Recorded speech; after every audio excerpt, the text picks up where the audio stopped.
It's a £300 million fund with a 10-year lifetime. We're currently committed up to over £400 million of investment and looking to recycle that for the next 8 years.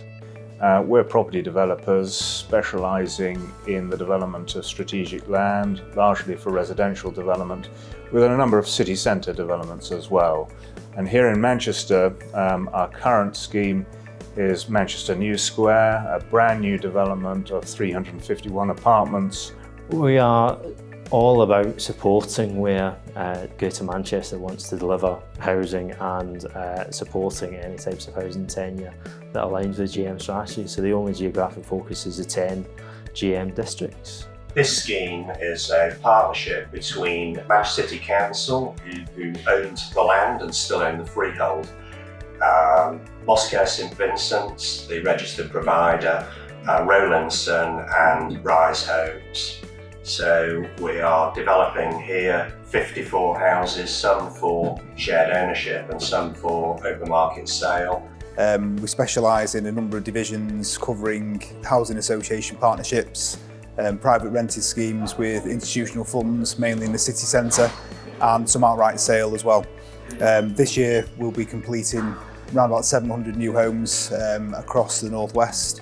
We were introduced to the Housing Investment Fund, which is administered by the Combined Authority, a little while ago whilst we were putting our plans together for Manchester New Square. And they suggested that the sort of development we were proposing was exactly the sort of thing they were looking at investing in. We've known about the fund since inception. We've got quite a lot of high-level contacts with the City Council, and so we're aware of the fund from day one. I think the fund's different because we are all about supporting housing delivery and acceleration across GM. So while we are investing in schemes, we're trying to address a financial market failure and try and help work with the developers and the districts to make schemes come forward that might struggle otherwise. I think it's fair to say that without their help, we would have found it very difficult to raise the funds necessary to bring this development to life. So we're very grateful for their support and enabling this important site to be redeveloped.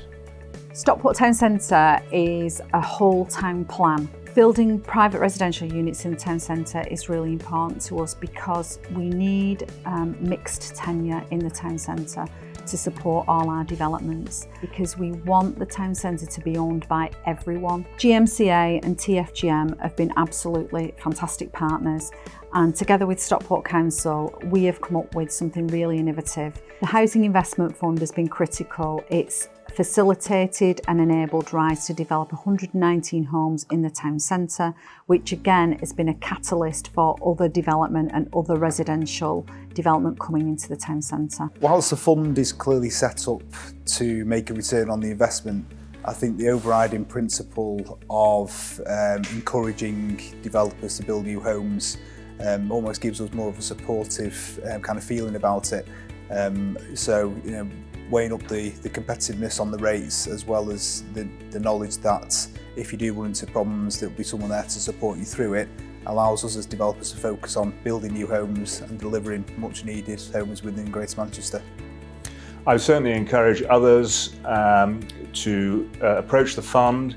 They're very easy to access, they're friendly people, and they are user-friendly, and I would very much encourage people to talk to them in the first instance. From a development point of view, I think the issues at the moment seem to surround the land availability. With the amount of construction activity that's been going on over the last couple of years, landowners' aspirations seem to be increasing a lot, making margins a little bit tighter. From a construction point of view, costs are rising as well, and lack of resources mean that construction costs are getting pushed even more, and lack of resources make it even more difficult to actually procure the people to develop schemes out. But I think overall, the drive from Greater Manchester to deliver more homes allows developers like ourselves to push the limits, if you like, and try and increase our numbers where we can. I think there's a lot of growth potential in Greater Manchester, but in order to deliver that we need additional housing. So the fund is set up to try and accelerate the delivery of that housing to help the people of Greater Manchester.